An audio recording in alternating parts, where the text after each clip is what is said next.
¿Por qué lo que China encontró en el lado oculto de la luna lo cambia todo? Para entender realmente el peso de esa pregunta, necesito que hagas algo conmigo ahora mismo. Quiero que mires hacia arriba en la próxima noche despejada que tengas. Levanta los ojos al cielo y busca la luna. No importa si está llena, si está en cuarto creciente o si apenas se ve como una delgada línea brillante en el horizonte.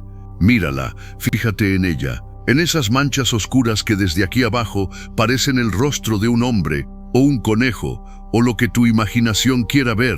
Observa esa superficie que te ha acompañado toda tu vida, que acompañó a tus padres, a tus abuelos, a cada generación humana que ha existido desde que el Homo sapiens levantó la vista por primera vez hacia el cielo nocturno. Esa luna que te parece familiar, conocida, casi doméstica. Ahora te voy a decir algo que quizás ya sabes, pero que probablemente nunca has pensado con toda la profundidad que merece. Lo que estás viendo es exactamente la mitad de la luna, solo la mitad.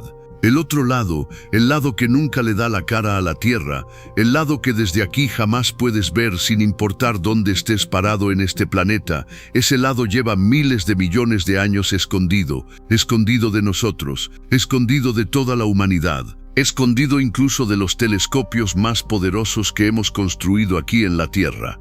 Y la neta es que esa mitad oculta no es simplemente la versión espejo de lo que vemos. No, es algo radicalmente diferente. Tan diferente que cuando los primeros científicos empezaron a obtener imágenes de ese lado en los años 60, su primera reacción fue de genuino desconcierto, porque lo que vieron no tenía sentido. No encajaba con nada de lo que sabían. Imagínate que toda tu vida has conocido a una persona. Llevas años viviendo con ella, hablando con ella, creyendo que la conoces bien, y un día, por alguna circunstancia extraordinaria, ves el otro lado de su cara por primera vez. Y ese otro lado no se parece en absolutamente nada al que conocías. Es como si fueran dos personas completamente diferentes compartiendo el mismo cráneo. Eso es, en términos muy humanos y muy imperfectos, lo que los científicos sintieron cuando empezaron a descubrir la cara oculta de la luna.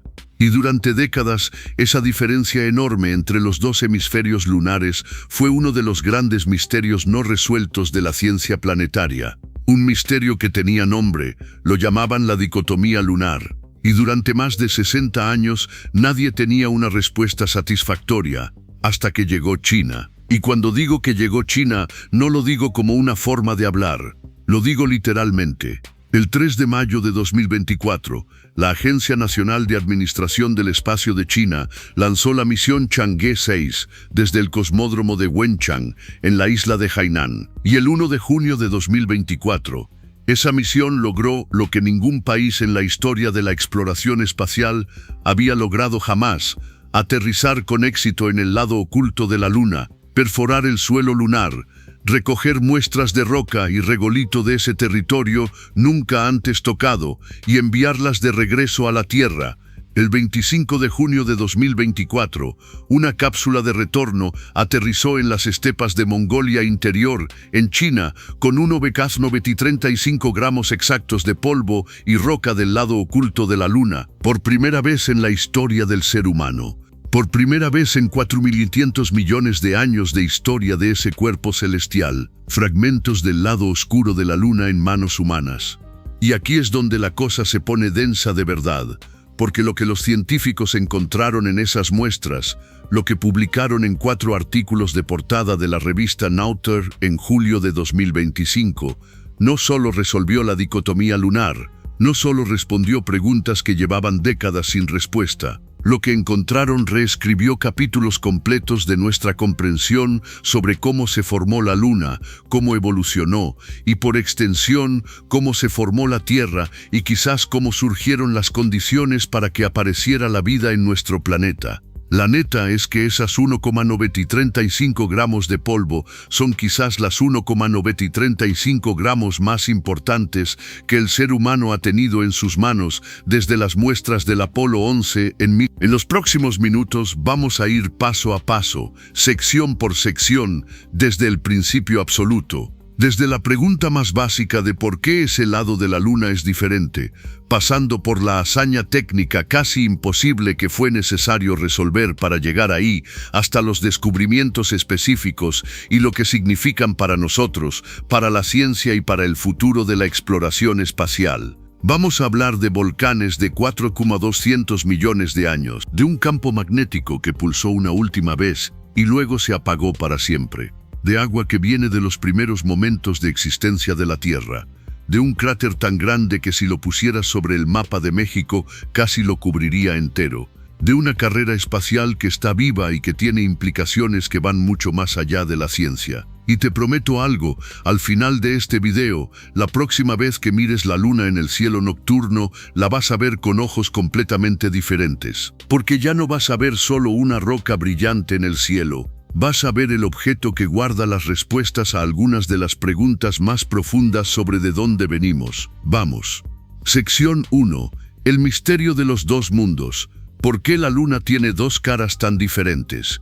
Para entender por qué los descubrimientos de China son tan importantes, primero necesitamos entender el problema que llevaban décadas intentando resolver. Y ese problema comienza con una pregunta que parece simple pero que esconde una profundidad enorme.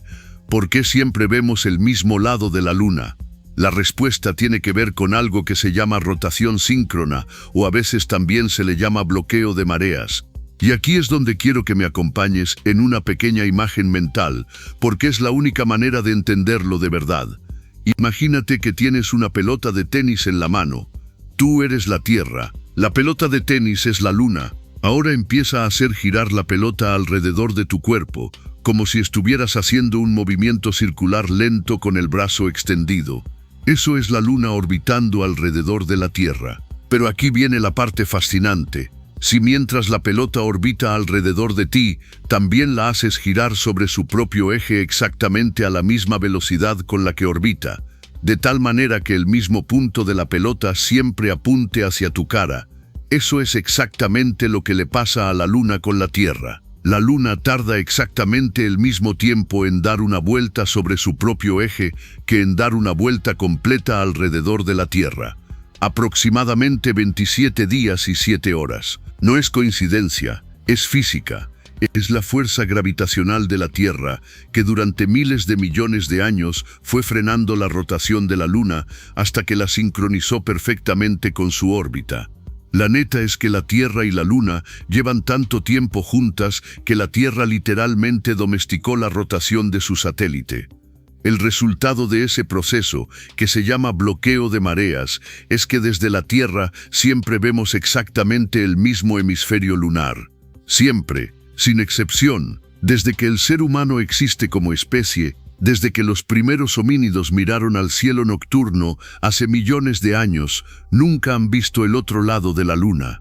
No ha habido un solo amanecer en toda la historia de la humanidad, desde el cual alguien en la Tierra haya podido ver el lado oculto de la Luna a simple vista. Eso, si lo piensas bien, es algo que da vértigo. Pasamos toda nuestra existencia como civilización, mirando solo la mitad de nuestro vecino más cercano en el espacio. La primera vez que los humanos vieron el lado oculto de la Luna fue en 1959, cuando la sonda soviética Luna 3 pasó por detrás de la Luna y tomó las primeras fotografías de ese lado nunca antes visto. Y cuando esas imágenes llegaron a la Tierra y los científicos las procesaron y las estudiaron, la primera reacción fue de pura perplejidad, porque lo que mostraban esas imágenes no se parecía en nada al lado que conocían. El lado visible de la Luna, el que llamamos el lado cercano o near side en inglés, está cubierto por grandes manchas oscuras que durante siglos la humanidad llamó mares, no porque tuvieran agua, sino porque desde aquí parecían zonas más oscuras y planas que los científicos de la antigüedad imaginaron que podían ser cuerpos de agua. En realidad son enormes llanuras de basalto, roca volcánica oscura, que se formaron cuando magma líquido del interior de la Luna brotó a la superficie hace miles de millones de años y se solidificó en inmensas sábanas planas. Esos mares basálticos cubren aproximadamente el 31% del lado visible de la Luna. son lo que le da ese aspecto moteado, ese rostro familiar que hemos visto toda la vida. Ahora prepárate para el golpe seco en la cara. El lado oculto de la Luna, ese lado que los soviéticos fotografiaron por primera vez en 1959, tiene mares basálticos cubriendo apenas el 1% de su superficie. 1%. Donde en el lado cercano hay enormes extensiones de roca volcánica oscura y plana. En el lado oculto hay prácticamente solo cráteres de impacto, uno sobre otro, en capas. La superficie es brutalmente más rugosa, más accidentada, más vieja en apariencia. La corteza lunar es significativamente más gruesa en el lado oculto, llegando a unos 60 kilómetros de espesor en promedio contra los 30 kilómetros del lado visible. Es como si los dos lados de la misma roca hubieran tenido historias geológicas completamente separadas, completamente distintas. Y aquí viene la pregunta que los científicos se han hecho durante más de 60 años. ¿Por qué? ¿Qué pasó para que los dos hemisferios de la misma Luna sean tan dramáticamente diferentes? ¿Fue alguna diferencia en los impactos que recibieron? ¿Fue algo relacionado con la orientación de la Luna respecto al Sol? ¿Fue algo que pasó durante la formación original del sistema solar? La neta es que durante décadas nadie tenía una respuesta definitiva. Solo teorías, solo modelos, solo especulaciones más o menos educadas. Y la mayoría de esas teorías apuntaban a un lugar específico del lado oculto de la Luna como la clave para resolver el misterio. Una región enorme, oscura, profundísima, llamada la Cuenca del Polo Sur Aitken, o Espabasen, por sus siglas en inglés. Y esa cuenca, ese cráter monstruoso, es el protagonista central de la historia que estamos contando hoy. Pero antes de entrar de lleno a lo que China encontró en esa cuenca, necesitamos hablar de por qué llegar ahí fue una hazaña de ingeniería que durante décadas parecía literalmente imposible. Porque la física de comunicar una nave en el lado oculto de la Luna con la Tierra es uno de los problemas más elegantemente complicados que la ingeniería espacial ha tenido que resolver. Y la solución que encontró China es un ejemplo de creatividad técnica que merece ser contada con toda la atención que se merece. Sección 2. El problema de la comunicación. ¿Cómo hablas con una nave que está detrás de la Luna? Imagínate que tienes un amigo que se va de viaje a un lugar donde no hay señal de celular, no hay internet, no hay radio, no hay ninguna manera de comunicarse directamente con él. Si quieres saber cómo está, si quieres darle instrucciones, si quieres recibir información de él, vas a tener que encontrar una manera creativa de hacerlo. Quizás a través de un intermediario, alguien que esté en un punto donde puede ver tanto a ti como a tu amigo, y que pueda retransmitir los mensajes entre los dos. Eso, en esencia muy simplificada, es exactamente el problema que tienen las agencias espaciales cuando intentan aterrizar una nave en el lado oculto de la Luna. Y quiero que entiendas por qué ese problema no es trivial. No es el tipo de problema que resuelves con un poco más de potencia en el transmisor o con una antena más grande en la nave. Es un problema de geometría física fundamental. Piénsalo así. Tú estás en la Tierra, la nave está en el lado oculto de la Luna. Entre tú y la nave hay exactamente la Luna entera. 3.474 kilómetros de roca, polvo y silicio sólido bloqueando completamente cualquier señal electromagnética que intentes enviar.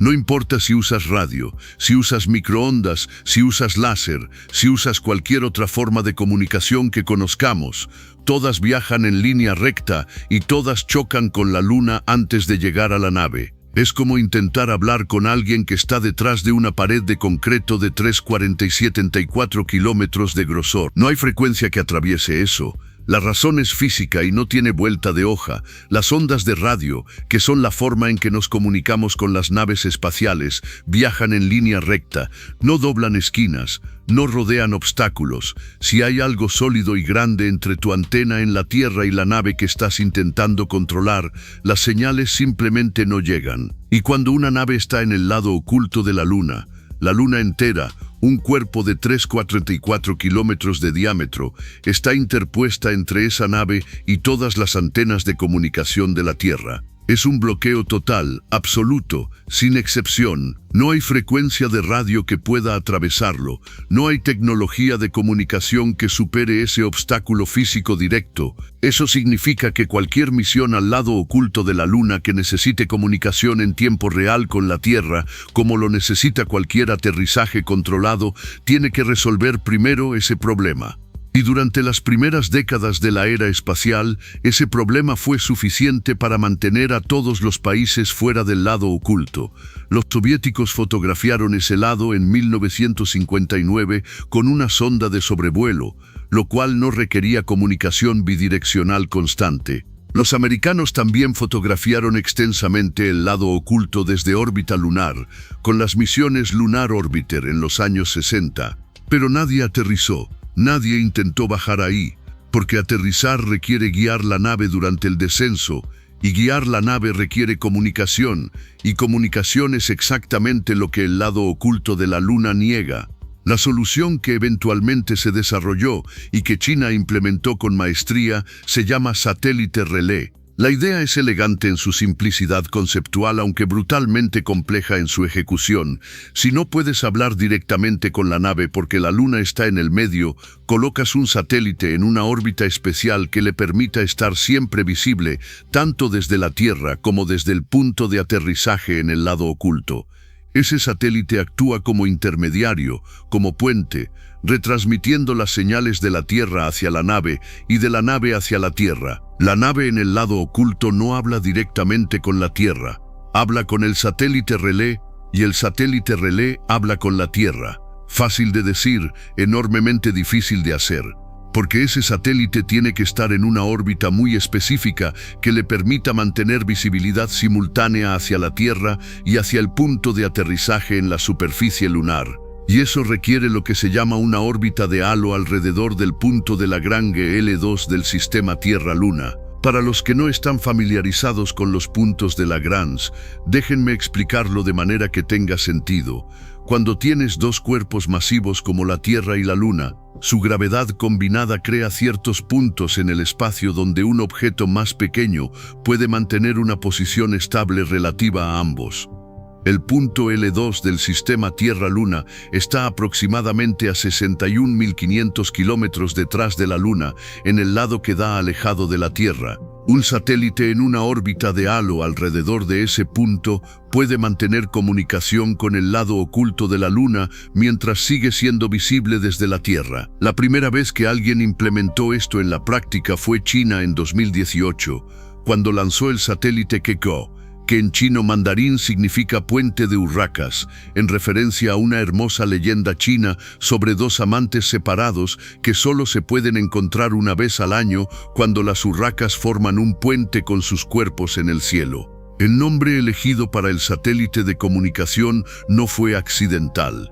Fue poético, fue una declaración de intención. China puso un puente en el cielo para poder alcanzar el lado de la Luna que nadie había alcanzado. Con el Kekao en órbita y funcionando, China lanzó la misión Chang'e 4 en diciembre de 2000 y el 3 de enero de 2019, la Chang'e 4 realizó el primer aterrizaje suave en la historia en el lado oculto de la Luna, tocando tierra en la cuenca del Polo Sur Aitken. El aterrizaje fue transmitido en tiempo real a través del satélite Kekao. Los ingenieros en Pekín podían ver la superficie lunar acercándose en las cámaras de la sonda, podían recibir datos de los sensores, podían comunicarse con la nave como si estuviera en el patio de atrás de la casa. Era la primera vez en la historia que el ser humano tocaba el lado oculto de la Luna. Y sin embargo, ese aterrizaje fue solo el ensayo general. La misión que realmente cambiaría todo llegó 5 años después, en 2024, con la Chang'e 6. Para la Chang'e 6, China lanzó primero un segundo satélite relé más potente, el Kekao 2, en marzo de 2024, 2 meses antes del lanzamiento de la misión principal. El Kekao 2 fue diseñado no solo para retransmitir comunicaciones, sino también para soportar las demandas adicionales de una misión de retorno de muestras, que es mucho más compleja que simplemente aterrizar un rover. Y aquí es donde la complejidad técnica de lo que China hizo se vuelve verdaderamente impresionante. La misión Chang'e 6 no era solo una sonda, era un sistema de 4 módulos, un módulo de servicio, un módulo de aterrizaje, un módulo de ascenso y una cápsula de retorno a la Tierra, cada uno con una función específica, cada uno con requerimientos técnicos diferentes, cada uno teniendo que funcionar perfectamente para que el siguiente pudiera hacer su trabajo. La secuencia fue así: el conjunto de los 4 módulos viajó juntos hasta la órbita lunar. Luego el módulo de aterrizaje y el de ascenso se separaron y descendieron hacia la superficie del lado oculto, navegando con toda la ayuda que el Keyao 2 podía proveer. El aterrizaje ocurrió el 1 de junio de 2024 en la cuenca del Polo Sur Aitken, específicamente en el cráter Apolo dentro de esa cuenca. Una vez en la superficie, el módulo de aterrizaje extendió su brazo robótico y su taladro, y durante 19 horas recolectó muestras de la superficie y del subsuelo lunar. Luego el módulo de ascenso, con las muestras a bordo, encendió sus motores y despegó del lado oculto de la Luna, algo que también era una primera vez en la historia. Nadie había despegado nunca del lado oculto, nadie había encendido un motor de cohete en ese territorio. El módulo de ascenso se acopló con el módulo de servicio que lo esperaba en órbita lunar, transfirió las muestras a la cápsula de retorno y el 21 de junio comenzó el viaje de regreso a la Tierra. La cápsula de retorno entró a la atmósfera terrestre el 25 de junio a casi 11.2 kilómetros por segundo, frenando con la fricción del aire, y aterrizó en paracaídas en Mongolia Interior a las 2:07 de la tarde, hora de Pekín. Dentro de esa cápsula, 1,935 gramos y 0,3 de gramo de material del lado oculto de la Luna. El número exacto importa porque eso es lo que China declaró públicamente: 1,935 gramos, una precisión que habla de la seriedad del trabajo científico que estaba por comenzar. Y lo que ese trabajo científico reveló en los meses siguientes es lo que hace que este video valga la pena ver hasta el final. Sección 3. La cuenca Spa, el cráter que casi destruyó la Luna y que nadie había podido estudiar de cerca. Antes de hablar de lo que encontraron en las muestras, tenemos que hablar del lugar donde las recogieron, porque ese lugar no fue elegido al azar. Fue elegido con toda la precisión quirúrgica de décadas de análisis científico, porque es el lugar más importante, más informativo y más misterioso de toda la superficie lunar. Se llama la cuenca del Polo Sur Aitken, y la neta es que no hay palabras fáciles para describir su tamaño sin que suene exagerado, pero voy a intentarlo. La cuenca del Polo Sur Aitken, que los científicos abrevian como Spa-Basin, tiene 2 kilómetros de diámetro. Para que eso tenga escala, el territorio de México de norte a sur mide aproximadamente 3.200 kilómetros. Eso quiere decir que esta cuenca, este cráter de impacto, tiene un diámetro equivalente a casi la distancia de Ciudad Juárez a Tapachula. Un cráter del tamaño de casi todo México en la superficie de la Luna, y no solo es enorme en términos de área, es profundo, tiene aproximadamente 8 kilómetros de profundidad media, con algunas zonas que llegan a los 13 kilómetros por debajo del nivel de referencia lunar. El monte Everest, la montaña más alta de la Tierra, mide 8.8 kilómetros desde el nivel del mar. La cuenca Spa es más profunda que el Everest es alto. Es el mayor cráter de impacto conocido en todo el sistema solar interior. Nada de lo que conocemos en la Luna, Marte, Mercurio o Venus se acerca a esta escala, y es viejo. Los científicos determinaron antes de la misión Chang'e 6, a través de análisis de imágenes satelitales y modelos geológicos, que la cuenca Spa se formó hace aproximadamente 4,1 Para poner eso en perspectiva, la Tierra tiene 4,40 millones de años. El sistema solar tiene aproximadamente 4,600 millones de años. La cuenca Spa se formó cuando el sistema solar apenas tenía unos 350 millones de años de existencia. Estamos hablando del pasado más remoto del que tenemos registros físicos reales. Y durante los últimos 4,25 millones de años, esa cuenca ha estado ahí en el lado oculto de la Luna, preservando en su interior material que se remonta a los primeros tiempos del sistema solar. Ahora imagínate el impacto que creó esa cuenca. Los científicos han calculado que el objeto que golpeó la Luna para crear la cuenca SPA tenía que tener entre 500 y 200 kilómetros de diámetro, un asteroide de 150 a 200 kilómetros. Para que eso tenga sentido, el asteroide que mató a los dinosaurios hace 66 millones de años tenía aproximadamente 10 kilómetros de diámetro. El que creó la cuenca SPA era entre 15 y 20 veces más grande. La energía liberada en ese impacto fue, según los cálculos que la Academia China de Ciencias publicó en 2025, equivalente a más de 1 trillón de bombas atómicas. 1 trillón, no 1 millón, no 1 billón, 1 trillón, un 1 seguido de 18 ceros. Esa fue la energía que se liberó cuando ese asteroide impactó la superficie de la Luna hace 4.500 millones de años. La neta duele, pero es real. Ese impacto fue tan violento que no solo excavó el cráter más grande del sistema solar, también penetró la corteza lunar entera y llegó hasta el manto, el interior más profundo de la Luna. Material del manto lunar, roca que normalmente está enterrada a decenas de kilómetros bajo la superficie, fue excavado y esparcido por la explosión. Y eso es exactamente lo que hace a la cuenca SPA tan valiosa científicamente. Si puedes estudiar el material de la superficie de esa cuenca, no solo estás estudiando la corteza lunar, estás estudiando material del manto, del interior profundo de la Luna. Estás mirando hacia adentro de la Luna de una manera que normalmente sería imposible sin taladrar literalmente cientos de kilómetros hacia el interior. Y hay algo más que hace a este lugar especialmente fascinante para entender por qué los dos lados de la Luna son tan diferentes. Los científicos llevan décadas especulando con una idea llamada la hipótesis del manto asimétrico. Según esta idea, cuando la Luna se formó hace 4.500 millones de años, cuando todavía era un océano de magma líquido, los materiales se separaron y enfriaron de manera no uniforme. En el lado cercano a la Tierra habría quedado concentrado un tipo especial de material enriquecido en elementos químicos particulares, conocido en geoquímica como material CREP, por sus siglas en inglés de potasio K, tierras raras, Rare Earth Elements, y fósforo P. Ese material CREP es importante porque cuando está presente, tiene la propiedad de generar calor adicional a través de la desintegración radioactiva de sus elementos. Y ese calor extra es lo que habría mantenido el lado cercano de la Luna volcánicamente activo por mucho más tiempo que el lado oculto, produciendo todos esos mares de basalto que vemos desde la Tierra. La teoría era elegante, la lógica era coherente, pero era solo una teoría. Para confirmarla o refutarla, necesitabas muestras reales del lado oculto. Y durante 60 años, esas muestras no existían, hasta que China las trajo. Y aquí es donde la historia se pone realmente interesante, porque lo que encontraron en esas muestras no confirmó la teoría de manera limpia y simple.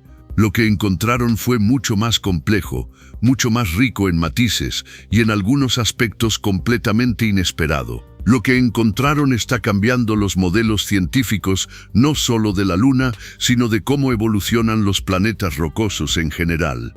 Sección 4. El descubrimiento del volcanismo, un fuego que duró más de lo que nadie imaginaba.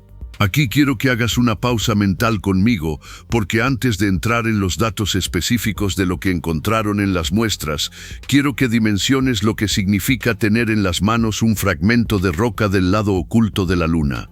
No es como tener una piedra del río, no es como tener un fósil de un dinosaurio, es tener un fragmento de un mundo que estuvo físicamente inaccesible para toda la historia de la humanidad. Inaccesible no porque estuviera muy lejos, la Luna está a solo 384.000 kilómetros, sino porque la geometría misma del sistema solar lo había sellado en el lado que nunca mira hacia aquí. Esas rocas estuvieron ahí durante miles de millones de años sin que ningún ser humano pudiera tocarlas, analizarlas o siquiera verlas de cerca.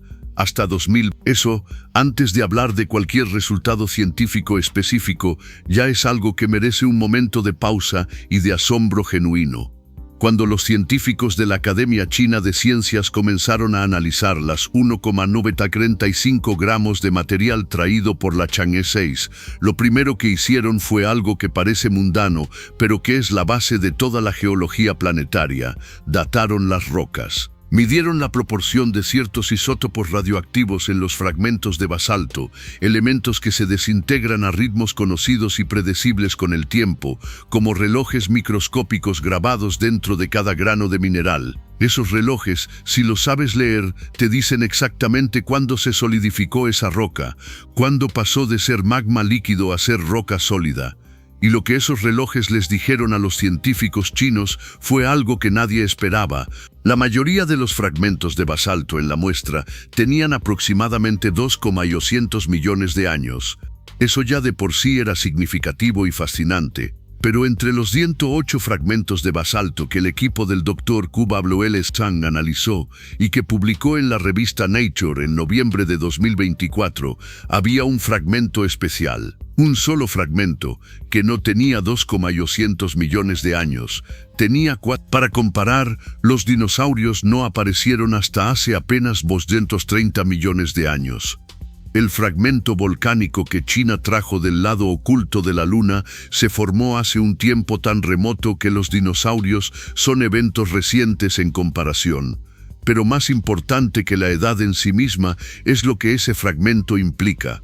Implica que el lado oculto de la Luna tuvo actividad volcánica hace 4.200 millones de años. Y los fragmentos más recientes indican actividad volcánica hace 2.200 millones de años. Eso significa que el volcanismo en el lado oculto de la Luna persistió activo durante al menos 1,4 millones de años. Un periodo de tiempo que incluye el nacimiento y la extinción de civilizaciones enteras hipotéticas. Un periodo de tiempo en el que la vida en la Tierra evolucionó de células simples a organismos multicelulares. El lado oculto de la Luna estuvo volcánicamente activo durante más de 1.400 millones de años. Ahora bien, aquí viene la parte que hace que este descubrimiento sea científicamente explosivo. Ese fragmento de 4.200 millones de años no es basalto común y corriente, es basalto enriquecido en material crep. Ese mismo material especial que se suponía estaba concentrado principalmente en el lado cercano de la Luna. La neta es que encontrar basalto crep en el lado oculto, en muestras de la cuenca Spa, desafía directamente los modelos existentes sobre cómo se distribuye ese material en el interior lunar. Porque si hay material crep en el lado oculto, específicamente en esta región particular, eso sugiere que el impacto que creó la cuenca Spa fue tan violento que literalmente redistribuyó material del interior lunar a través de los hemisferios. Ese impacto de hace 4.250 millones de años no solo dejó un cráter, mezcló el interior de la Luna, y el basalto de 2,800 millones de años cuenta una historia diferente pero igualmente fascinante. Ese basalto más reciente no tiene material crep.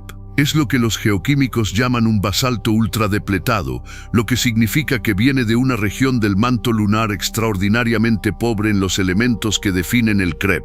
Entre la erupción volcánica de hace 4.200 millones de años, que produjo basalto enriquecido en crep, y la erupción de hace 2,800 millones de años, que produjo basalto ultradepletado, algo cambió fundamentalmente en la fuente del magma que alimentaba los volcanes del lado oculto de la Luna. La fuente se agotó, se vació. Quizás el primer impacto de hace 4.250 millones de años fundió y expulsó los elementos crep de esa región del manto. Y para el tiempo de la segunda erupción, 1,400 millones de años después, la fuente estaba prácticamente exhausta. Esto tiene implicaciones enormes para entender cómo evolucionan los planetas rocosos.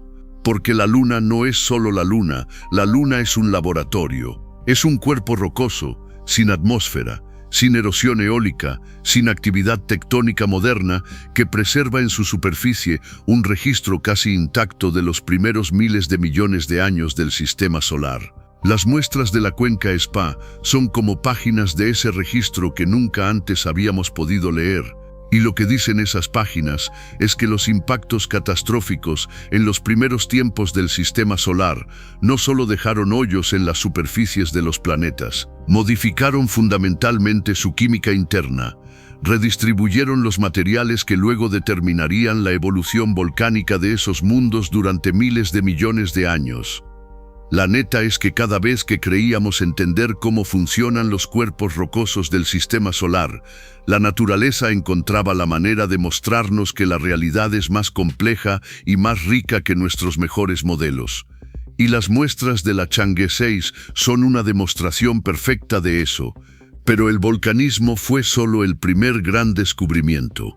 El segundo, el de la actividad magnética, es si cabe más intrigante porque plantea preguntas sobre algo que normalmente asociamos solo con los planetas, no con la Luna. Sección 5. El campo magnético que resucitó. La historia del corazón que casi vuelve a latir. Aquí quiero que hagas algo conmigo. Toma una brújula, o si no tienes una, imagínatela. La aguja apunta al norte, siempre apunta al norte. ¿Por qué? Porque la Tierra tiene un campo magnético. Y ese campo magnético existe porque en el centro de la Tierra hay un núcleo interno sólido de hierro rodeado por un núcleo externo de hierro líquido que se mueve, que fluye, y ese movimiento genera mediante un proceso llamado efecto dinamo, una especie de imán gigante que nos rodea y que hace que la aguja de la brújula apunte siempre hacia el polo magnético norte. Sin ese campo magnético, no solo las brújulas dejarían de funcionar, también desaparecería el escudo que nos protege del viento solar, ese flujo constante de partículas cargadas que el Sol lanza al espacio, y sin ese escudo la atmósfera de la Tierra sería erosionada lentamente hasta desaparecer. Ahora, la pregunta que los científicos llevan décadas haciéndose sobre la Luna es, ¿tuvo la Luna alguna vez un campo magnético propio? ¿Tuvo alguna vez un núcleo en movimiento, un dinamo funcionando en su interior, que generara un campo magnético como el de la Tierra? La respuesta que los estudios anteriores, incluyendo análisis de rocas del Apolo, habían establecido es sí. La Luna tuvo un campo magnético en algún momento de su historia temprana, y en algún punto ese campo magnético se debilitó y aparentemente desapareció, cuando el núcleo lunar se enfrió lo suficiente para dejar de moverse de la manera necesaria para mantener el dinamo activo. Ese proceso de debilitamiento y eventual desaparición del campo magnético lunar se creía que había sido gradual y relativamente monótono.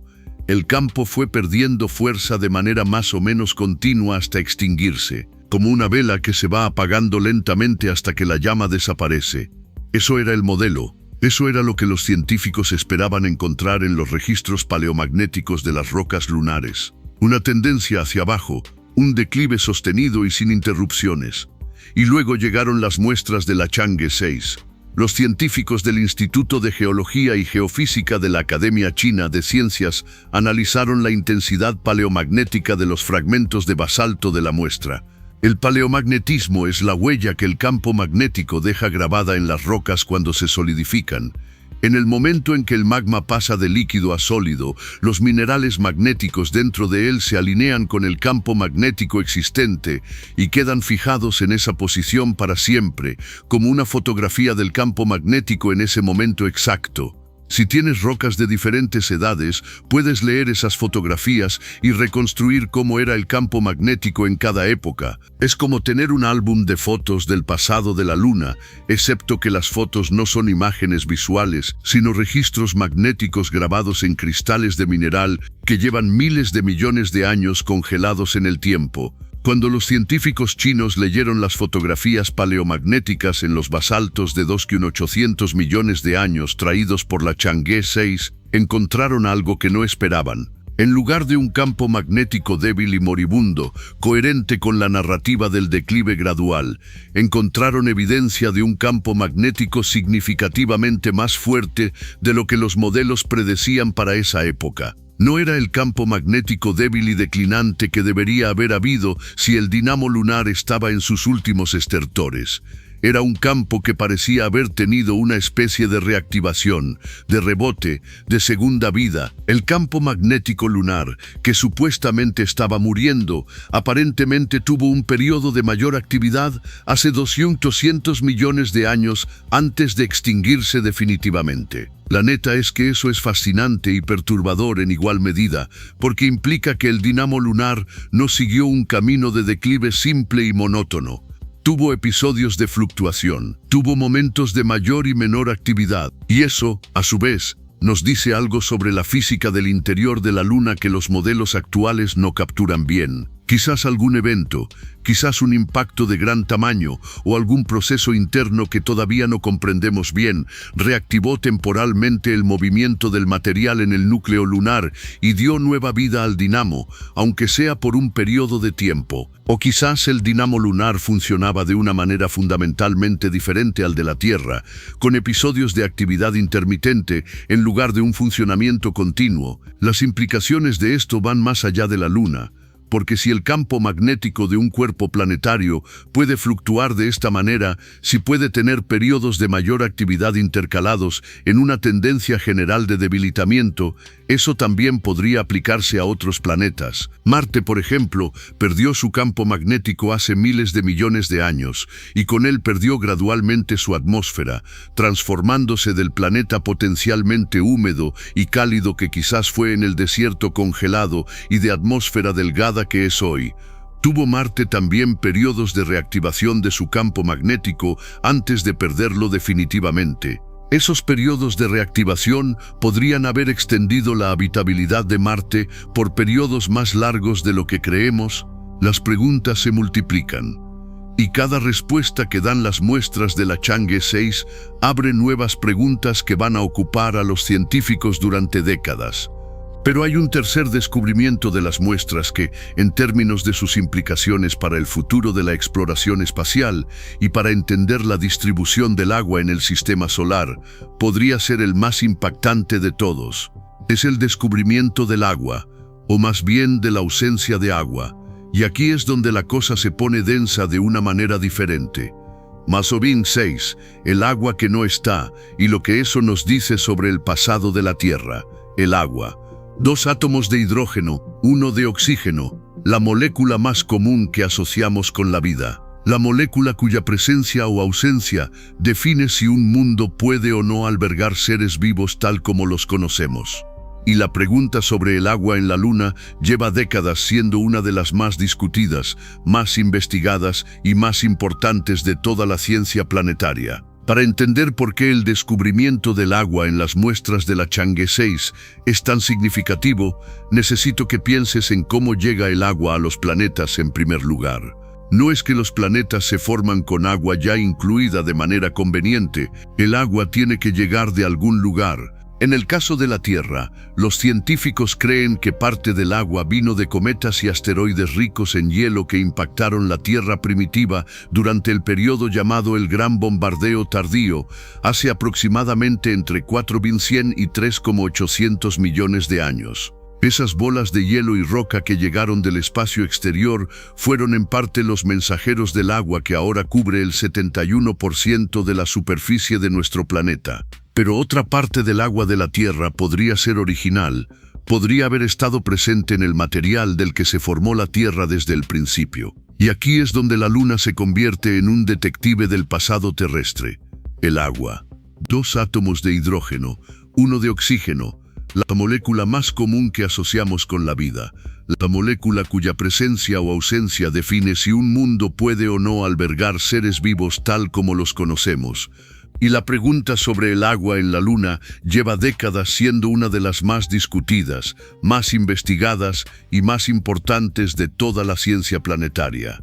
Empecemos desde el principio más básico del asunto, porque hay mucha confusión popular sobre el agua en la Luna y esta es la oportunidad perfecta para aclarar todo. Durante mucho tiempo, la imagen que teníamos de la Luna era la de un mundo completamente seco, sin agua, sin nada de agua. Y eso tenía sentido desde el punto de vista de cómo creíamos que se formó la Luna. El modelo más aceptado dice que hace aproximadamente 4.500 millones de años, un objeto del tamaño de Marte, al que los científicos llaman Theia, chocó con la Tierra primitiva con una fuerza colosal. Ese impacto fue tan violento que arrancó una enorme cantidad de material del manto de la Tierra y lo lanzó al espacio, y ese material eventualmente se acumuló y se consolidó para formar la Luna. Si el impacto fue tan devastador y generó temperaturas tan extremas, cualquier agua presente habría sido evaporada y disipada al espacio.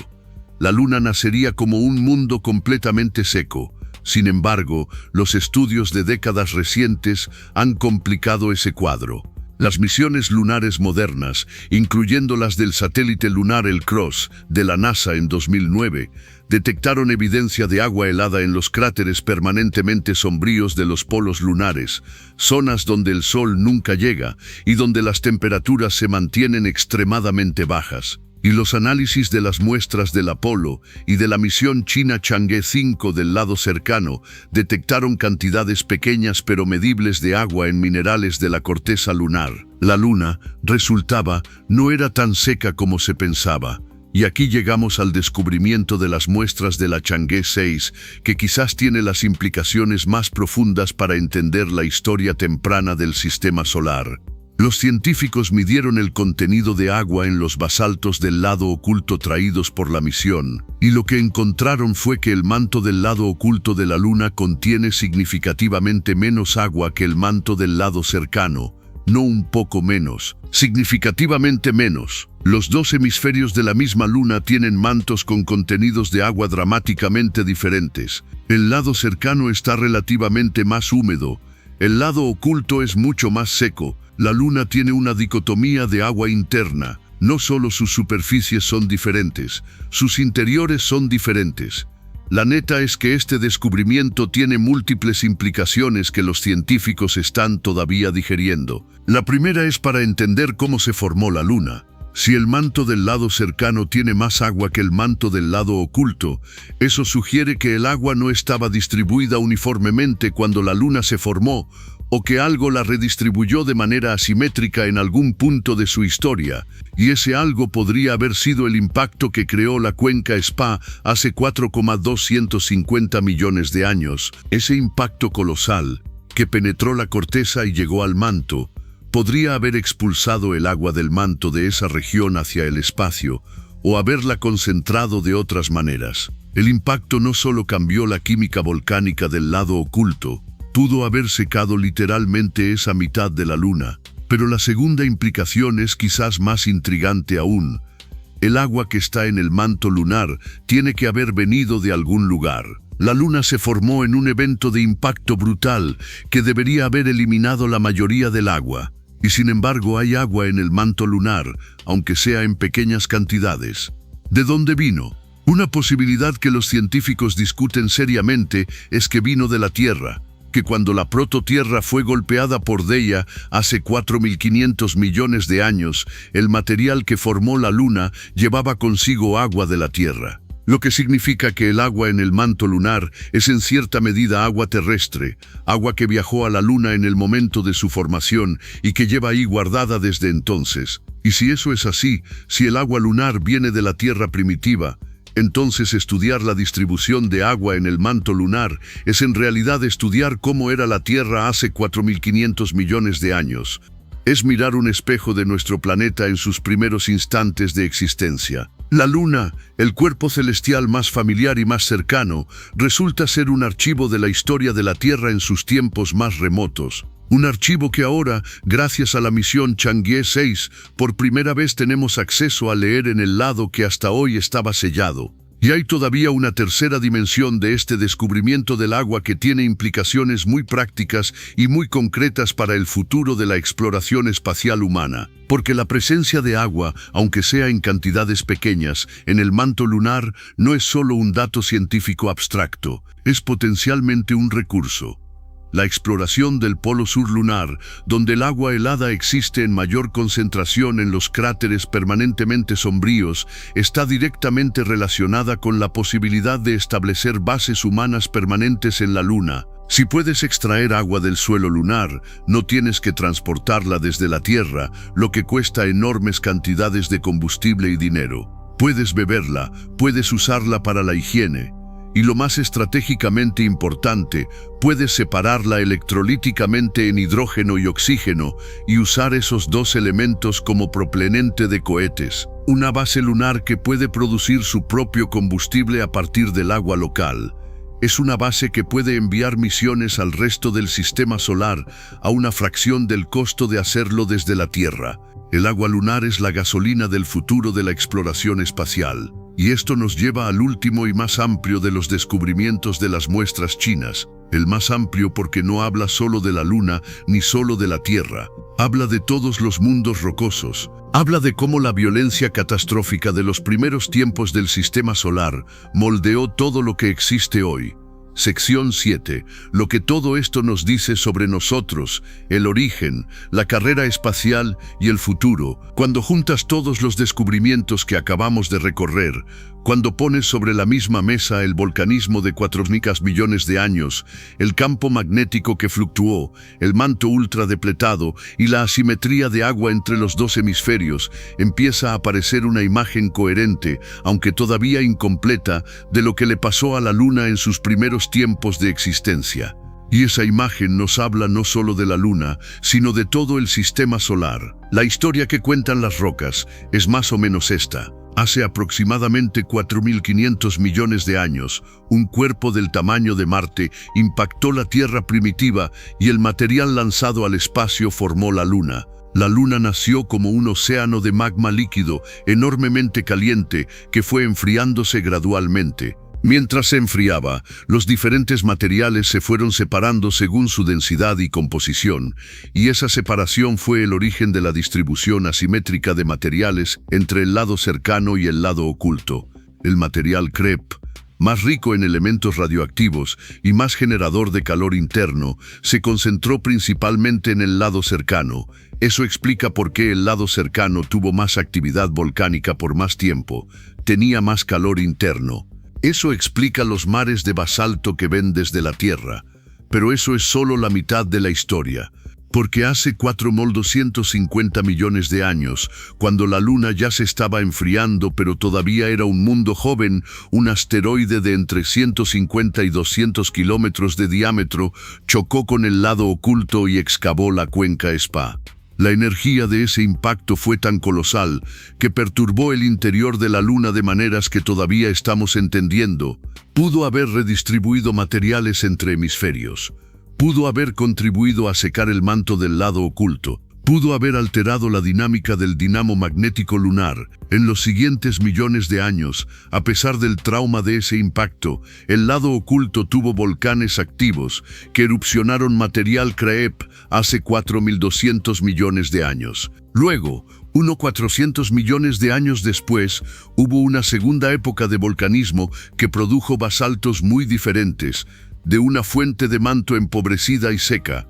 Todo este proceso, toda esta historia de impactos y volcanismo y campos magnéticos que fluctúan y agua que se redistribuye, no es solo la historia de la Luna, es la historia de cómo los planetas rocosos se forman y evolucionan en general. La Tierra pasó por procesos análogos en sus primeros tiempos, pero la Tierra tiene atmósfera, tiene océanos, tiene actividad tectónica que constantemente recicla la corteza y borra los registros de los primeros tiempos.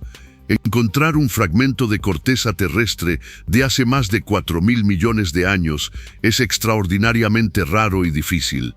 En la Luna, especialmente en la cuenca Spa del lado oculto, esos registros de 4.200 millones de años están preservados casi intactos, esperando ser leídos.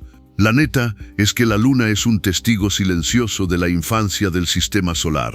Y el lado oculto, precisamente porque nadie había llegado ahí durante tanto tiempo, porque nadie había contaminado su superficie con aterrizajes repetidos, porque nadie había recogido ni analizado sus materiales, es el testigo más prístino de todos. Las muestras de la Chang'e 6 son quizás el equivalente lunar de encontrar un diario escrito antes de que comenzara la historia humana. Un registro de lo que pasó antes de que hubiera alguien para registrarlo. Y aquí quiero hablar de algo que no es solo ciencia, sino que tiene dimensiones políticas y estratégicas que no se pueden ignorar. La misión Chang'e 6 no ocurrió en el vacío, ocurrió en el contexto de lo que cada vez más personas dentro de las comunidades científica y gubernamental están llamando la nueva carrera espacial. Una carrera que, a diferencia de la primera carrera espacial de los años 60 entre Estados Unidos y la Unión Soviética, no tiene solo 2 jugadores y no tiene como único objetivo plantar una bandera en la Luna. Esta nueva carrera tiene múltiples jugadores, incluyendo Estados Unidos, China, Europa, India, Japón y actores privados como SpaceX, y tiene como objetivo algo mucho más concreto y de largo plazo: establecer una presencia permanente en la Luna, explotar sus recursos y potencialmente usarla como trampolín para misiones más ambiciosas al sistema solar más lejano. El director de la NASA, Bill Nelson, ha declarado públicamente en múltiples ocasiones que ve el programa espacial chino con una preocupación real. En una audiencia en el Congreso de Estados Unidos en 2024, Nelson dijo que su mayor preocupación es que China llegue primero al polo sur lunar y luego diga que esa es su área y que los demás no pueden entrar. No es una preocupación trivial.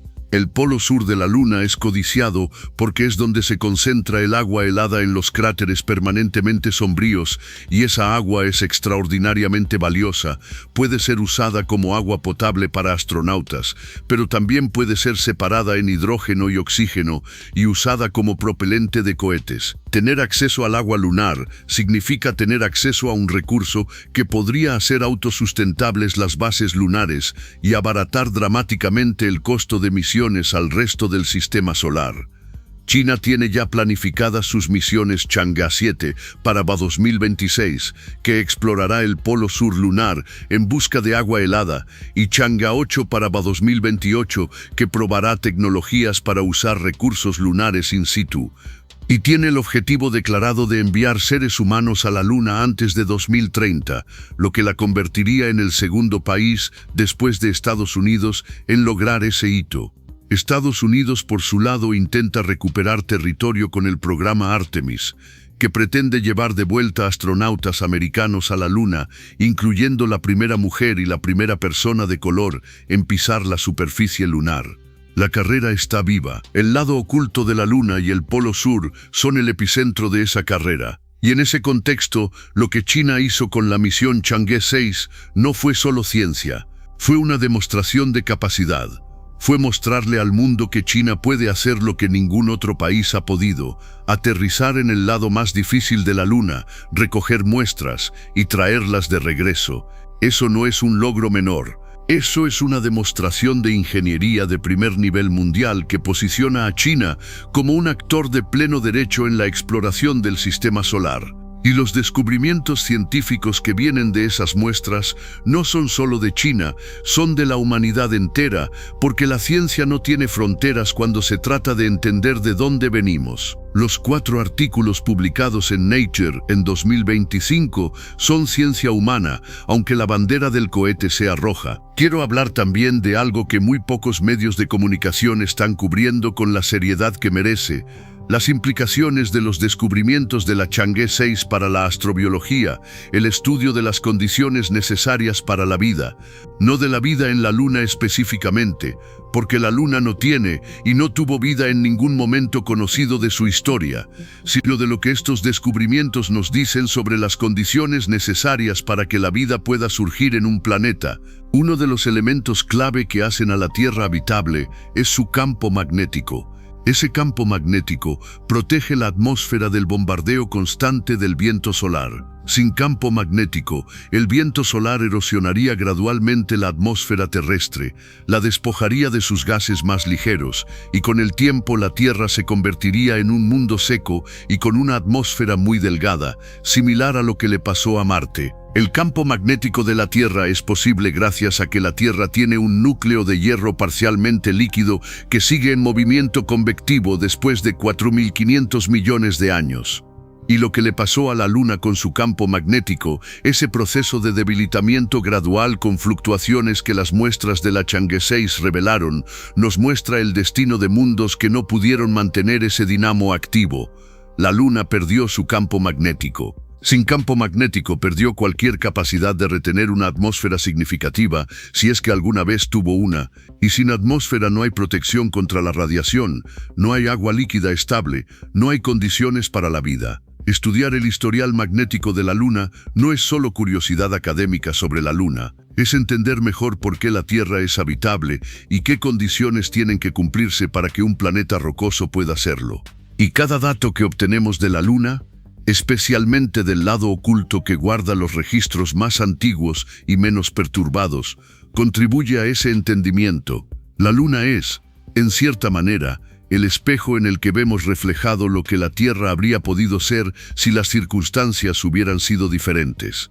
Si la Tierra hubiera sido más pequeña y hubiera perdido su calor interno más rápidamente. Si el impacto que formó la Luna hubiera sido más violento y hubiera dejado a la Tierra con un núcleo más perturbado. Si la distancia de la Tierra al Sol hubiera sido ligeramente diferente. La Luna nos muestra, en tiempo real geológico, el otro camino posible. Y así llegamos al final de esta plática larga, densa y apasionante que empezó mirando la Luna en el cielo nocturno y que nos llevó hasta las entrañas del lado oculto, hasta los registros de 4.200 millones de años grabados en fragmentos de basalto del tamaño de una uña, hasta los secretos del campo magnético que pulsó una última vez hace casi 3.000 millones de años, hasta la historia del agua que viajó de la Tierra primitiva al interior de la Luna en el caos del nacimiento del sistema solar. Quiero ser muy honesto contigo sobre lo que significa todo esto. No estamos hablando de descubrimientos que van a cambiar tu vida mañana.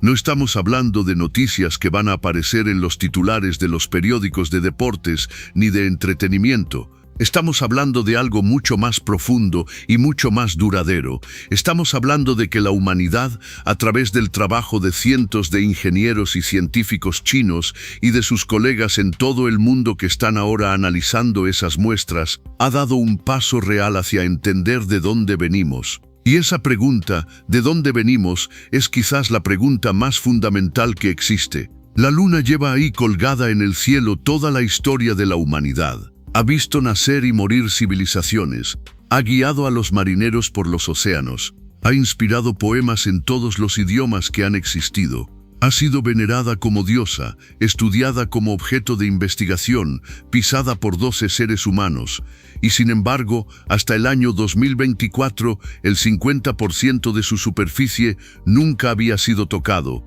El lado que siempre miraba hacia el vacío del espacio profundo, el lado que nunca nos dio la cara, guardaba sus secretos con una paciencia de 4.500 millones de años. Y entonces llegó una sonda pequeña, elegante, lanzada desde una isla tropical en China, que viajó 384.000 kilómetros, comunicándose a través de un satélite llamado el Puente de Urracas.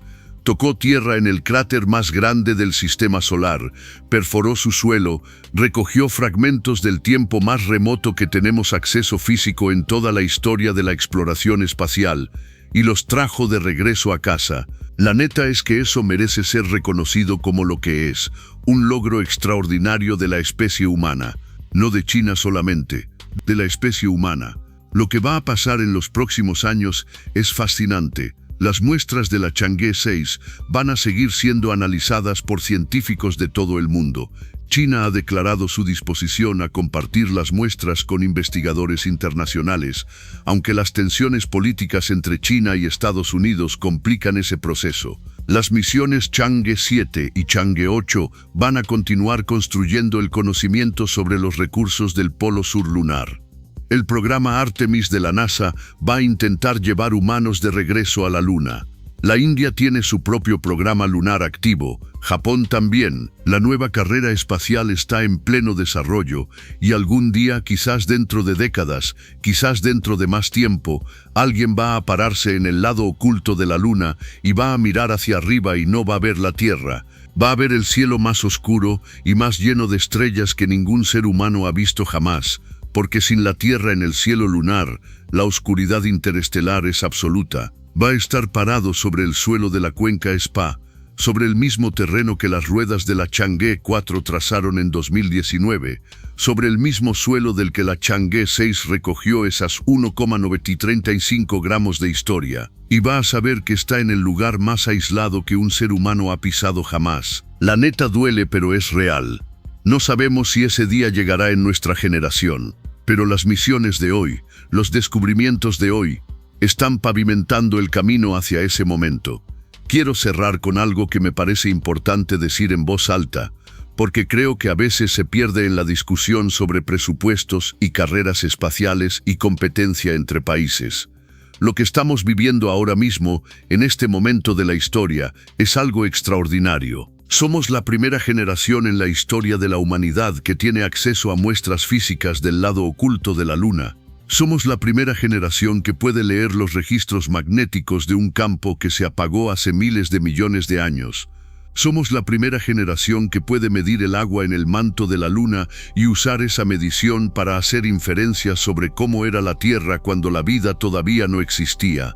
Todo eso es nuevo. Todo eso es algo que ninguna generación antes que la nuestra pudo hacer. Y la mayoría de las personas en el mundo están tan absortas en el ruido cotidiano de la vida que ni siquiera se enteraron de qué pasó.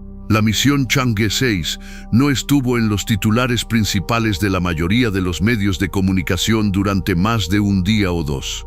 Los 4 artículos en Nature en julio de 2025 pasaron prácticamente desapercibidos para el gran público. Y sin embargo, lo que esos artículos dicen tiene más peso histórico que la mayoría de las noticias que llenaron esos titulares en esos mismos días. Porque las noticias de hoy son efímeras. Los descubrimientos sobre el origen de la Luna van a seguir siendo verdad y siendo importantes dentro de 100 años, dentro de 500 años, dentro de 1000 años.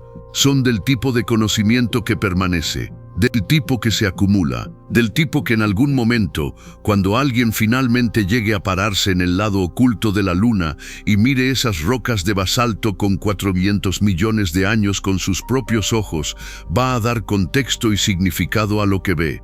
La neta es que el universo no nos debe respuestas, no tiene ninguna obligación de ser comprensible para nosotros. No tiene ninguna razón para que sus secretos estén al alcance de una especie que lleva apenas unos cientos de miles de años de existencia en un planeta de mediano tamaño orbitando una estrella de mediana importancia en las afueras de una galaxia de entre 100 y 400 mil millones. Y sin embargo, aquí estamos, haciendo preguntas, construyendo cohetes, lanzando satélites con nombres de puentes de urracas, aterrizando en el lado de la Luna que nunca habíamos visto, trayendo rocas de vuelta, publicando los resultados en revistas científicas que cualquiera con acceso a Internet puede leer. Eso, la neta, es lo más humano que existe, la curiosidad que no se detiene, la chamba que no se rinde, el intento de entender de dónde venimos aunque la respuesta tarde millones de años en llegar. Si este documental te movió algo, si te hizo mirar hacia el cielo nocturno con ojos diferentes, si te hizo sentir esa mezcla de asombro y humildad, que es la respuesta natural a entender cuán grande es el universo, y cuán pequeños y cuán curiosos somos nosotros, dale like, compártelo con alguien que sepa apreciar esta clase de plática, y suscríbete si todavía no lo has hecho. Activa la campana para que no te pierdas nada, porque el próximo video vamos a entrar de lleno a un tema que guarda una conexión directa con todo lo que hablamos hoy, Marte. Específicamente, vamos a hablar de la pregunta que más está ocupando a los astrobiólogos en este momento. Si alguna vez hubo vida en Marte, ¿dónde estaban las condiciones para que eso fuera posible? ¿Y qué evidencia real, no especulación, no ciencia ficción, existe hoy para pensar que ese planeta no siempre fue el desierto congelado que vemos ahora? Te lo juro que vale la pena esperarlo. Nos vemos pronto.